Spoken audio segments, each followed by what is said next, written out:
नमस्कार दोस्तों, आप सभी लोगों का आपके अपने YouTube channel sign with education पर बहुत बहुत स्वागत और अभिनंदन करता हूं।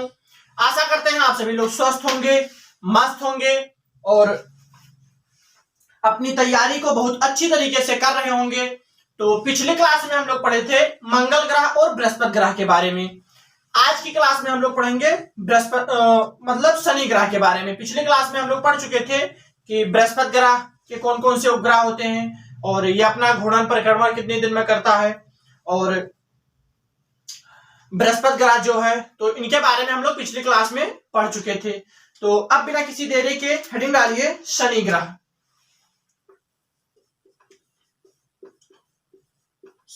शनि ग्रह सबसे पहले समझ लीजिए कि अगर शनि ग्रह की बात किया जाए तो यह सौरमंडल का दूसरा सबसे बड़ा ग्रह है। शनि ग्रह जो है ये सौरमंडल का दूसरा सबसे बड़ा ग्रह है। अगर पहले ग्रह की बात किया जाए कि सौरमंडल का सबसे बड़ा ग्रह कौन सा है, तब तो आपका आंसर होगा कि बृहस्पति। लेकिन दूसरे की अगर बात किया जाए तो दूसरा जो है वो शनि ग्रह ही है। अगर इसके स्वयं का उपग्रह की बात किया जाए कि इसके पास कितने स्वयं के उपग्रह हैं, तो आपका आंसर होगा 82, मतलब 82। तो सबसे पहले लिख लीजिए कि जो शनि ग्रह है यह दूसरा सबसे बड़ा ग्रह है।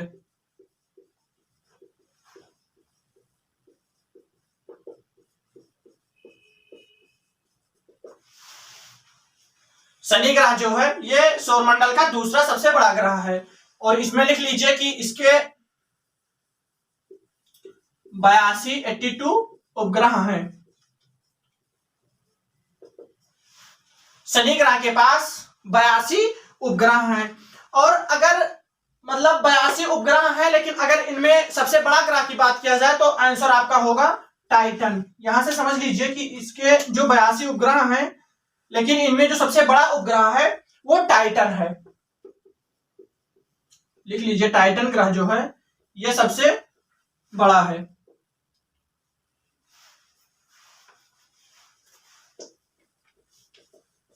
यह सबसे बड़ा है। बाकी और जो 81 हैं 81 वो इनसे छोटे हैं। तो अब अगर यहां से क्वेश्चन आता है कि मतलब शनि ग्रह का सबसे बड़ा उपग्रह कौन सा है, तो आपका आंसर होगा कि टाइटन ग्रह जो है वो शनि ग्रह का सबसे बड़ा ग्रह है। अब अगर यहां से बात किया जाए तो ये अपना जो घूर्णन होता है वो 11 घंटे में और परिक्रमण जो होता है वो 29 साल में करता है। तो लिख लीजिए कि घूर्णन जो है, अगर इनके घूर्णन की बात किया जाए तो 11 हॉर्स और परिक्रमण 29 ईयर, मतलब 29 साल में ये परिक्रमण करते हैं और घूर्णन जो होता है ये अपना 11 साल में करते हैं। तो अब अगर यहां से पूछा जाए कि जो शनि ग्रह है वो घूर्णन कितने समय में करता है, तो आपका आंसर होगा 11 साल 11 घंटे, और अगर परिक्रमण की बात किया जाए तो ये होगा 29 साल। तो सबसे पहले इसको आप सभी लोग नोट कर लीजिए, फिर इसके बारे में हम लोग अगली पॉइंट पर बढ़ेंगे। तो तब तक समझिए कि जो शनि ग्रह है इस पर गैसों की मात्रा, मतलब यहां पर गैसों की मात्रा अधिक है। इसी कारण इसे गैसों का गोला भी कहा जाता है, क्योंकि यहां पर गैसों की मात्रा अधिक है, इसीलिए शनि ग्रह को गैसों का गोला भी कहा जाता है। तो अब यहां से अगर पूछा जाए कि गैसों का गोला किस ग्रह को कहा जाता है, तो आपका आंसर होगा शनि ग्रह को। तो सबसे पहले इसको नोट कर चुके होंगे, तो अब लिखिए कि शनि ग्रह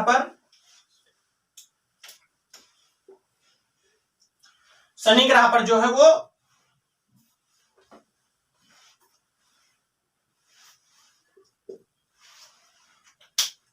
नोट करिए, शनि ग्रह पर गैसों की मात्रा ज्यादा है। गैसों की मात्रा अधिक है और गैसों की मात्रा अधिक होने के कारण इसे गैसों का गोला कहा जाता है।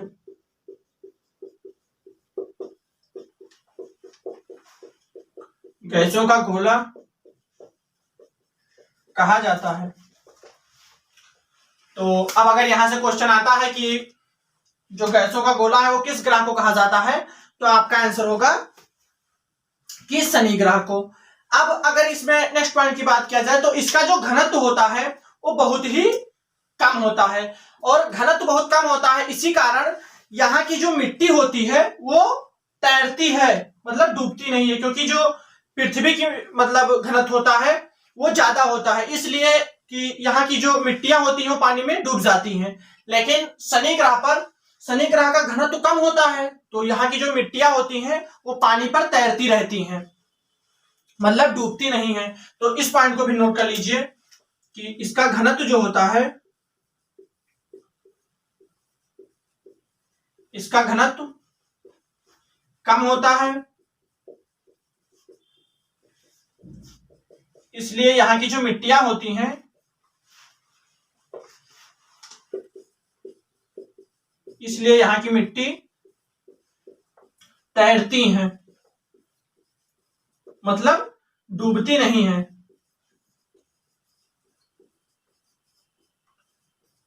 डूबती नहीं है, यहाँ की जो मिट्टियां होती हैं वो तैरती रहती हैं, डूबती नहीं है। तो एक बार फिर से समझ लीजिए कि अगर शनि ग्रह की बात किया जाए तो शनि ग्रह सौरमंडल का दूसरा सबसे बड़ा ग्रह है, और इसके अगर उपग्रह की बात किया जाए तो 82 मतलब 82 उपग्रह हैं, और 82 ग्रह में सबसे बड़ा ग्रह जो है वो टाइटन है। और यहाँ इसकी अगर घूर्णन की बात किया जाए तो 11 घंटा, और परिक्रमण जो होता है 29 साल में करता है।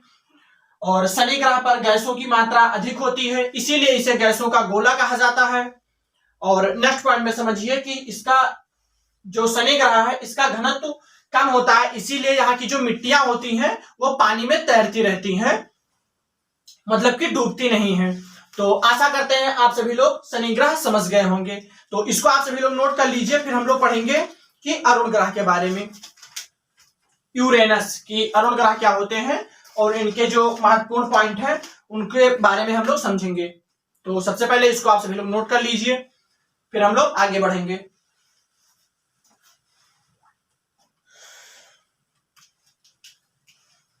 तो आशा करते हैं आप सभी लोग नोट कर चुके होंगे।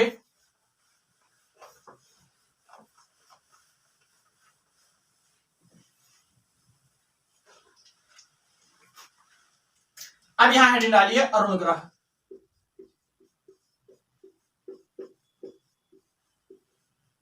यूरेनस। अगर अब अरुण ग्रह की बात किया जाए मतलब यूरेनस की, तो इसका जो अक्षीय झुकाव है, बहुत ध्यान से समझिएगा कि अरुण ग्रह का जो अक्षीय झुकाव है वो लेटा हुआ है, इसीलिए इसे लेटा ग्रह कहा जाता है। मतलब यहां ऐसे समझिए कि अक्षीय झुकाव जो है वो ज्यादा है, समझिएगा कि अक्षीय झुकाव जो अरुण ग्रह का है वो ज्यादा होने के कारण ही इसे लेटा हुआ ग्रह कहा जाता है। तो सबसे पहला पॉइंट नोट कर लीजिए कि इसका अक्षीय झुकाव ज्यादा होने के कारण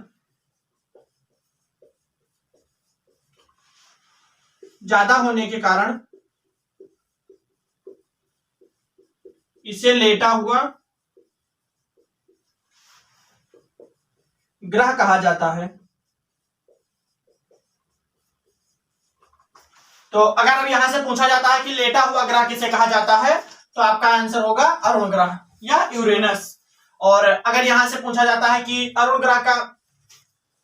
ग्रह को लेटा हुआ ग्रह क्यों कहा जाता है, तो आपका आंसर होगा कि इसका जो अक्षीय झुकाव है वो अत्यधिक अधिक है, इसीलिए इसे लेटा हुआ ग्रह कहा जाता है।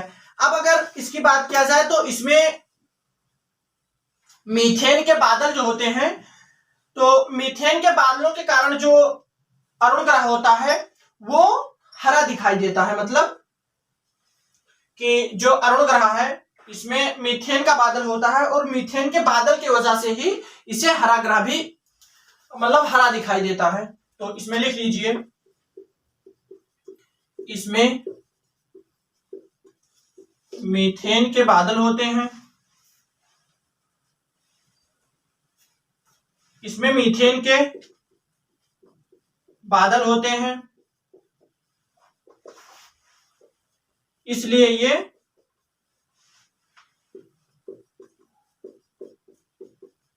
हरा दिखाई देता है। तो अगर यहां बात किया जाए कि जो अरुण ग्रह है वो हरा क्यों दिखाई देते हैं, तो आंसर होगा कि जो यहाँ पर मतलब अरुण ग्रह में मीथेन के बादल होते हैं, इसीलिए ये हरा दिखाई देते हैं।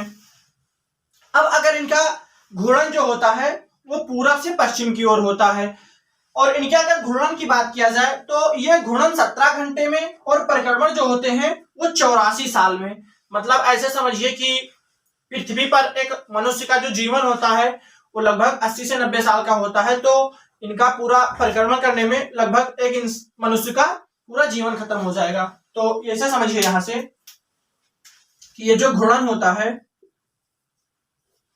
घूर्णन 17 घंटे में और परिक्रमण 84 साल, मतलब 84 ईयर में करता है। ये बहुत इंपॉर्टेंट है, इसको आप सभी लोग नोट कर लीजिए कि जो अरुण ग्रह है ये घूर्णन तो 17 घंटे में, लेकिन परिक्रमण जो होता है वो 84 साल में करता है। तो इसको आप सभी लोग नोट कर लीजिए। और अगर इनके उपग्रह की बात किया जाए तो इनका सबसे बड़ा जो उपग्रह है वो टाइटेनिया है। तो अब सबसे पहले आप इसको नोट कर लीजिए, फिर हम लोग आगे बढ़ेंगे।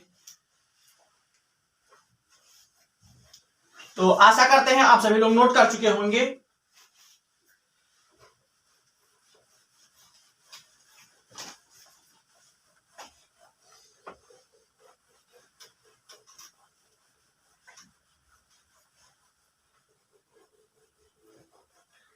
इसमें लिख लीजिए कि इसका जो सबसे बड़ा उपग्रह है,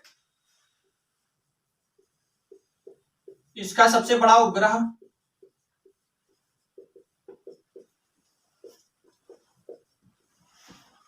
टाइटेनिया। सबसे बड़ा उपग्रह की अगर बात किया जाए तो वो टाइटेनिया है। अरुण ग्रह का सबसे बड़ा जो उपग्रह है वो टाइटेनिया है। तो आशा करते हैं आप सभी लोग अरुण ग्रह समझ गए होंगे। तो इस क्लास में बस इतना ही। अगली क्लास में हम लोग पढ़ेंगे वरुण ग्रह के बारे में।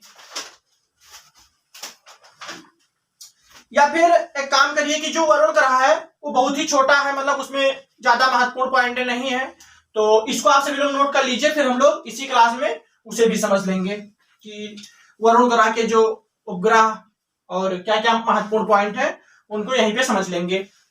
तो आशा करते हैं आप सभी लोग इसको नोट कर चुके होंगे।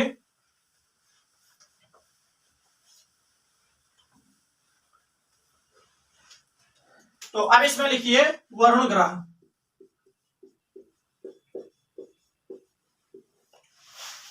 अगर वरुण ग्रह की बात किया जाए, वरुण ग्रह को इंग्लिश में नेपच्यून कहते हैं, मतलब नेपच्यून।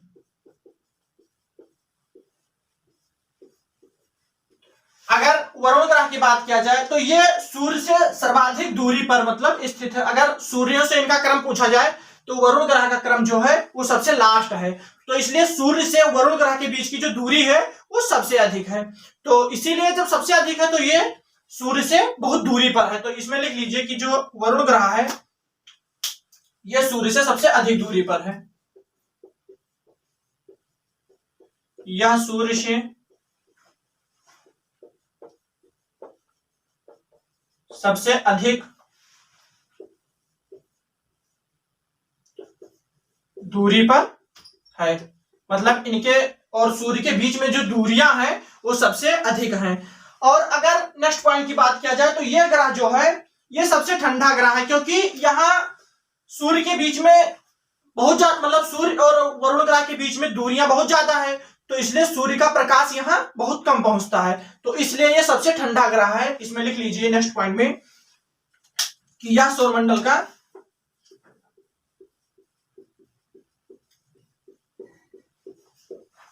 का ठंडा ग्रह है।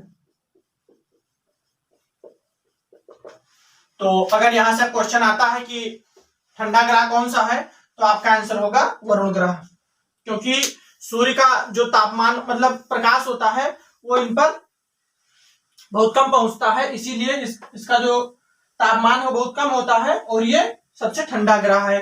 अब अगर इनके घूर्णन की बात किया जाए तो ये घूर्णन 16 घंटे में और परिक्रमण जो होते हैं वो 184 ईयर में। तो यहां से लिख लीजिए कि जो घूर्णन होता है इनका, ये घूर्णन 16 हॉर्स में मतलब 16 घंटे में, और जो परिक्रमण होता है वो 184 साल मतलब 184 ईयर में करते हैं। यहां नोट कर लीजिए कि जो वरुण ग्रह है वो घूर्णन तो 16 घंटे में, लेकिन परिक्रमण जो होता है वो 184 साल में करते हैं। अब अगर इनके उपग्रह की बात किया जाए तो सबसे पहले इसको आप सभी लोग नोट कर लीजिए, फिर लास्ट पॉइंट में है उपग्रह। तो उपग्रह के बारे में भी समझ लिया जाएगा क्योंकि यहां से भी क्वेश्चन पूछा जाता है। तो अगर इनके उपग्रह की मतलब इनका जो सबसे बड़ा उपग्रह है वो ट्राइटोन है। तो इसमें लिख लीजिए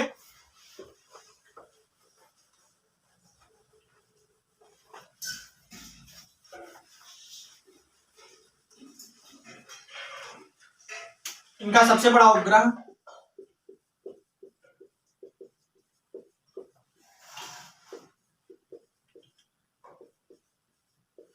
वो ट्राइटोन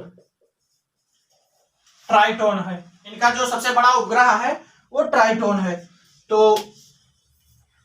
आशा करते हैं आप सभी लोग शनि ग्रह, अरुण ग्रह और वरुण ग्रह बहुत अच्छे से समझे हैं। तो इस क्लास में बस इतना ही। अगली क्लास में हम लोग पढ़ेंगे मून के बारे में, चंद्रमा क्या होते हैं और क्या क्या इनकी जो महत्वपूर्ण पॉइंटें हैं उन सभी को हम लोग समझेंगे और बहुत अच्छी तरीके से समझते हुए और लिखते हुए आगे बढ़ेंगे। तो इस क्लास में बस इतना ही। आप सभी लोगों से निवेदन करता हूं कि अपने क्लास को सभी दोस्तों में शेयर करें, सब्सक्राइब करें और लाइक करें, बेल आइकन प्रेस करना ना भूलें, जिससे कि हमारे क्लास का जो नोटिफिकेशन होता है वो आप लोगों तक सबसे पहले पहुंचे और हमारे साथ साथ आपकी तैयारी और मजबूत होते जाए। और आपको क्लास कैसे लगी कमेंट बॉक्स में जरूर बताएं। तो मिलते हैं अगली क्लास में एक नए उत्साह और नए उमंग के साथ। तब तक के लिए जय हिंद, जय भारत।